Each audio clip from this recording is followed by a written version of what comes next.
여러분, 어떤 목사님이 좋은 목사님이신가요? 누구나 좋은 목사님을 만나 믿음 생활을 하고 싶어 하지요. 정말 마지막 때에는 지도자가 더욱 중요합니다. 좋은 지도자를 만나면 바른 길, 영생의 길로 가지만 미혹의 지도자를 만나면 멸망의 길로 빠질 수가 있어요. 하나님께서는 어리석은 당신의 백성들을 위해 좋은 지도자를 보내주십니다. 마지막 때에도 두 증인을 보내주셔서 당신의 백성들을 보호하시고 이끌어 주실 것입니다. 문제는 무엇입니까? 저희들에게 문제가 있어요. 누가 하나님께서 준비하신 우리를 위하여 보내신 주의 종들인지 어떻게 아느냐 그 말입니다. 그래서 성경 주셨습니다. 그래서 예언의 말씀을 주셨습니다. 이 말씀을 통해 우리는 준비해야 합니다. 그리고 주의 종들과 미혹의 종들을 잘 구별해서 진실한 주의 종을 따라 진리의 길, 생명의 길, 영생의 길로 가야 될 것입니다.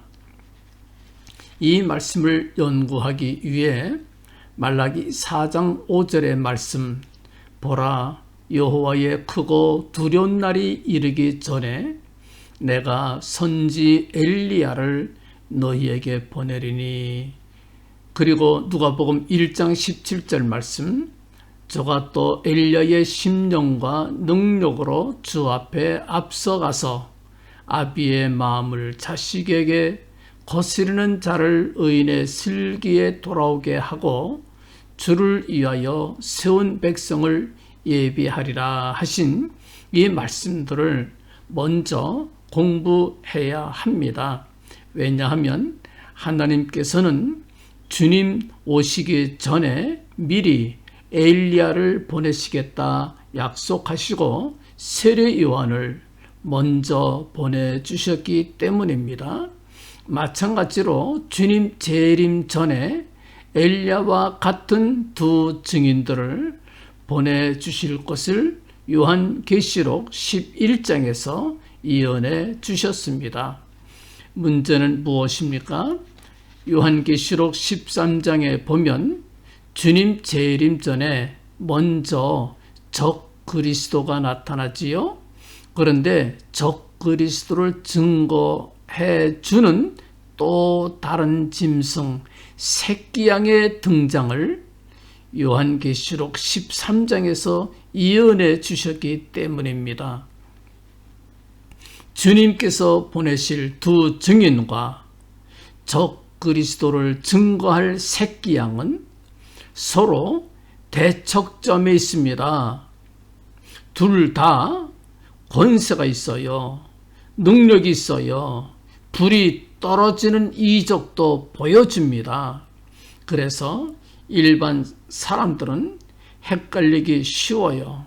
미혹을 당하도록 되어 있습니다. 성령 받은 사람만이 분별할 것입니다. 성경을 읽고 성경을 깨닫는 사람만이 분별할 수가 있을 것입니다. 여러분들 부탁하기는 이 공부하기 전에 먼저 여러분들께 주의를 줘야 할 것 같아요. 이 공부를 하고서 혹시나 목회하시는 목사님들을 이렇다 저렇다 판단할까 은근히 걱정이 됩니다. 이 공부는 목회 잘하고 계시는 목사님들을 판단하자고 공부하는 것이 아닙니다. 말세에 나타날 주의 종과 거짓된 종들을 구별하는 법을 배우자는 것이 이 공부의 의도요 목적입니다. 지금의 문제가 아니라 지금 목회 잘하시는 목사님들을 또 이렇다 저렇다 판단하지 마세요. 지금의 문제가 아니라 앞으로 나타날 주의 종들, 앞으로 하나님께서 우리를 위하여 보내실 신실한 주의 종들과 또 거짓된 종들, 미혹하는 선지자들을 구별하자는 뜻이지, 지금 목회 잘하고 계시는 많은 목사님들을 이렇다 저렇다 판단하는 것이 아님을 여러분들이 아시기를 간곡히 부탁을 드립니다. 여러분 표를 보시지요. 왼쪽에 있는 것은 두 증인, 하나님께서 보내신 신실한 주의 종들을 말합니다. 이들은 세례요한처럼 주님의 오심을 준비할 위대한 하나님의 사람들입니다. 그 다음에 이제 오른쪽에는 새끼 양, 거짓 선지자를 우리에게 보여줍니다. 요한계시록 13장의 내용입니다. 이 두 선지자, 참된 하나님의 선지자들과 또 거짓된 마귀에게 속한 적그리스도를 증거하는 거짓 선지자와 분명히 다른 것을 저희들이 보게 됩니다. 여러분들 한번 살펴봅시다. 사명이 달라요. 하나님의 거룩한 선지자 두 증인은 청량의 사명을 가지고 있습니다. 1절에 말씀합니다. 하나님의 성전과 제단과 그 안에서 경배하는 자들을 청량하되, 청량한다 말씀을 하였습니다. 두 번째 사명이 무엇입니까? 3절에 저희가 굵은 베옷을 입고 1260일을 예언하리라, 그렇게 말씀해 주셨습니다. 3년 반이 됩니다. 3년 반 동안 힘있게 하나님의 백성들에게 주의 오심을 증거하게 될 것입니다. 그러나 새끼 양은 무슨 사명을 띠고 있습니까? 첫째, 짐승을 경배하는 것입니다. 12절에 이렇게 말씀을 합니다. 땅과 땅에 거하는 자들로 처음 짐승에게 경배하게 하니, 그렇게 말씀을 합니다.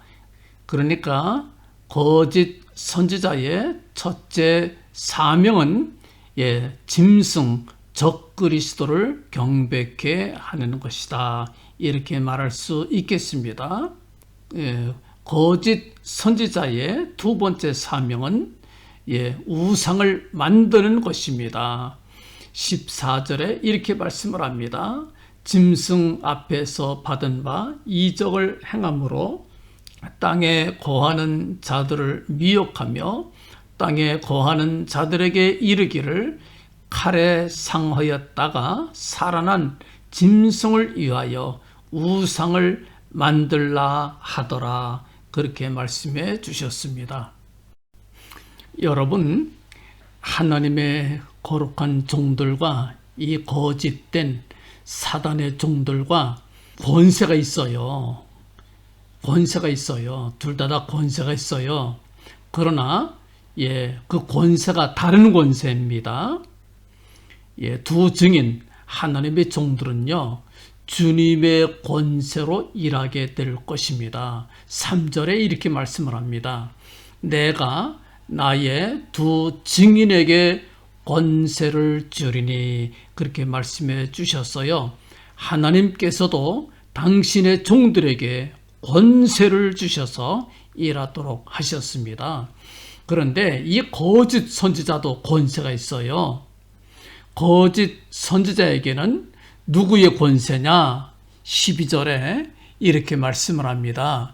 저가 먼저 나온 짐승의 모든 권세를 그 앞에서 행하고, 그렇게 말씀을 하였어요. 짐승, 적그리스도의 권세를 가지고 일하게 될 것이다, 그렇게 말씀을 하였습니다. 그래서 여러분들, 이 권세만 가지고 보자면은 하나님의 사람인지 거짓된 사람인지 이걸 몰라요. 누구에게 속한 권세냐? 이걸 우리가 주의 깊게 관찰해야 될 것입니다. 주님께서 주신 권세냐 아니면 적그리스도의 권세냐, 이걸 깊이 있게 살펴야 될 것입니다. 또 여러분들 역할이 다릅니다. 하나님의 거룩한 종들은 백성들을 보호하고 양육하는 역할을 감당합니다. 4절에 이렇게 말씀을 합니다. 이는 이 땅에 주 앞에 섰는 두 감람나무와 두 촛대니, 그렇게 말씀해 주셨어요. 두 감람나무와 두 촛대라고 하는 것은 스가랴서의, 구약 스가랴서에 나오는 말씀인데, 바로 백성들을 지도하여서 하나님의 거룩한 사업, 하나님의 거룩한 성전을 지었던 위대한 하나님의 종들입니다. 일꾼들이고 지도자들이었어요. 백성들을 보호합니다. 백성들을 잘 양육합니다. 그러는 역할을 이제 하나님의 종들은 감당하게 될 것입니다. 그러나 이 거짓 선지자는 달라요. 백성들을 보호하고 양육하는 것이 아닙니다.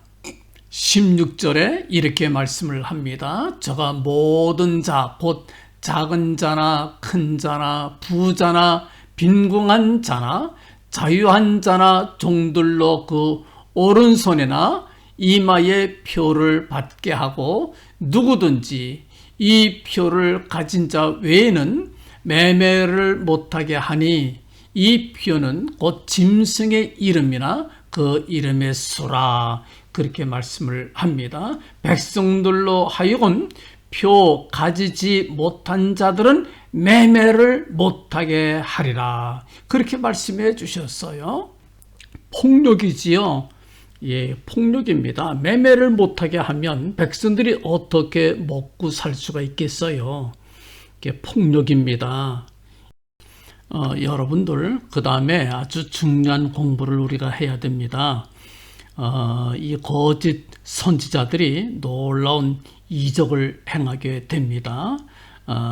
하나님의 사람들도 불의 역사를 보여줄 것이고, 그 다음에 이 거짓 선지자들도 불의 역사를 보여주게 될 것입니다. 그래서 많은 사람들이 혼동하게 될 것입니다. 혼란을 느끼게 될 것입니다. 왜 그러냐? 하나님의 사람들도 불의 역사를 보여주는데, 저 거짓 선지자들도 불의 역사를 보여줍니다. 그런데 잘 보세요. 성격이 달라요. 그 불이 어떻게 쓰여지느냐에 따라 성격이 다릅니다. 두 증인에게 역사하는 불은 보호의 불입니다. 하나님께서 당신의 종들을 보호하기 위하여 역사하시는 불이에요. 5절에 이렇게 말씀을 합니다. 만일 누구든지 저희를 해하고자 한즉 저희 입에서 불이 나서 그 원수를 소멸할지니, 누구든지 해하려 하면 반드시 이와 같이 죽임을 당하리라, 그렇게 말씀해 주셨어요. 이 불은 하나님의 불입니다. 하나님께서 당신의 종들을 지키시기 위하여, 생명을 보호하시기 위하여 보내시는 불입니다. 누구든지 하나님의 종들을 해할 수 없도록 지켜주시는 불이 될 것입니다. 그러나 이제 거짓 선지자의 불은, 이건 미혹의 불이에요. 보여주는 불입니다. 13절에 이렇게 말씀을 하지요. 큰 이적을 행하되 심지어 사람들 앞에서 불이 하늘로부터 땅에 내려오게 하고, 그랬습니다. 일종의 마술이지요. 아주 이적을 행하는데, 이적으로 사람들을 미혹할 것입니다. 심지어 불이 하늘에서 땅에 떨어지는 이적을 행해서 사람들을 미혹하게 될 거예요. 자기가 마치 엘리야 같은 것처럼 그렇게 쇼를 하게 될 것입니다. 여러분들 속지 마세요. 미혹의 불에 속지 마시기를 바랍니다. 이것은 거짓 선지자가 미혹하면서 일으키는 기적이다. 이건 거기 속지 마시기를 간곡히 부탁을 드립니다. 이적 너무 좋아하는 사람은 적그리스도가 일으키는 이적에 마음 홀딱 빼앗기고 그를 따르게 될 위험성이 높습니다. 이적이라고 무조건 따라가지 마시고 능력과 권능이라고 무조건 따라가지 마시고 누구에게 속했는가 살피시고 누구의 역사인가 이거 먼저 깊이 살피시고 받아들이시기를 간곡히 부탁을 드립니다. 하나님의 사람들과 또 거짓 선지자들과 다른 게 있어요. 권세를 행하는 그 목적이 다릅니다. 하나님께 받은 권세를 어떻게 행할 것이냐. 하나님의 사람들은 하나님의 말씀을 증거하기 위하여 권세를 행합니다. 6절에 이렇게 말씀을 합니다. 저희가 권세를 가지고 하늘을 닫아 그 예언을 하는 날 동안 비 오지 못하게 하고 또 권세를 가지고 물을 변하여 피 되게 하고 아무 때든지 원하는 대로 여러 가지 재앙으로 땅을 치리로다 말씀해 주셨습니다. 하나님의 말씀을 증거하기 위하여 권세를 행하게 될 것입니다. 그러나 이 거짓 선지자는요, 미혹과 백성들을 탄압하기 위하여 권세를 사용합니다. 저가 권세를 받아 15절에 그 짐승의 우상에게 생기를 주어 그 짐승의 우상으로 말하게 하고 또 짐승의 우상에게 경배하지 아니하는 자는 몇이든지 다 죽이게 하더라 그랬습니다. 권세를 받아서요, 짐승의 우상에게 생기를 주어서 그 짐승의 우상으로 말하게 합니다. 왜 그래요? 미혹하자 그런 얘기지요. 미혹하자. 백성들을 미혹하는 겁니다. 뿐만 아니라 짐승의 우상에게 경배하지 아니하는 자는 몇이든지 다 죽이는, 몇이든지 죽여버리는 권세를 그렇게 쓰는 겁니다. 사람 죽이는 데 쓰는 거예요. 자기 말 안 들으면, 우상 앞에 절하지 아니하면 사람들을 죽이는데 권세를 씁니다. 거짓 선지자의 하는 짓이지요. 여러분들, 그러나 이제 그들의 마지막을 우리가 봅니다. 그들의 마지막을 봅니다. 하나님의 사람들 두 증인은 순교로 죽임을 당합니다. 7절에 이렇게 말씀을 해요. 저희가 그 증거를 마칠 때에 무저갱으로부터 올라오는 짐승이, 이 짐승은 적그리스도를 말합니다. 저희로 더불어 전쟁을 일으켜 저희를 이기고 저희를 죽일 터인즉 그랬습니다. 그래서 하나님의 사람, 하나님의 신실한 종들은 주님의 거룩한 제단 위에 깨끗한 순교의 피로 그들의 죽음을 맞이하게 되는 것을 우리에게 보여줍니다. 그러나 거짓 선지자의 결국을 우리가 어떻게 봅니까? 심판과 멸망이지요. 요한계시록 19장 20절에 이렇게 말씀을 합니다. 짐승이 잡히고 그 앞에서 이적을 행하던 거짓 선지자도 함께 잡혔으니 이 둘이 산채로 유황불 붙는 못에 던지우고 그렇게 말씀해 주셨고, 또 요한계시록 20장 10절 말씀에서는 또 저희를 미혹하는 마귀가 불과 유황못에 던지오니 거기는 그 짐승과 거짓 선지자도 있어 세세토록 밤낮 괴로움을 받으리라. 그렇게 말씀해 주셨습니다. 사랑하시는 성도 여러분들, 하나님께서는 분명히 당신의 신실한 종을 보내주실 것입니다. 그런데 우리가 조심해서 하나님께서 보내신 주의 종들을 잘 분별하고 거짓 선지자냐 하나님의 사람이냐 바르게 분별하고 따라가야 됩니다. 아무나 따라가면 안 돼요. 여러분들 이적을 행한다고 아무나 따라가면 안 됩니다.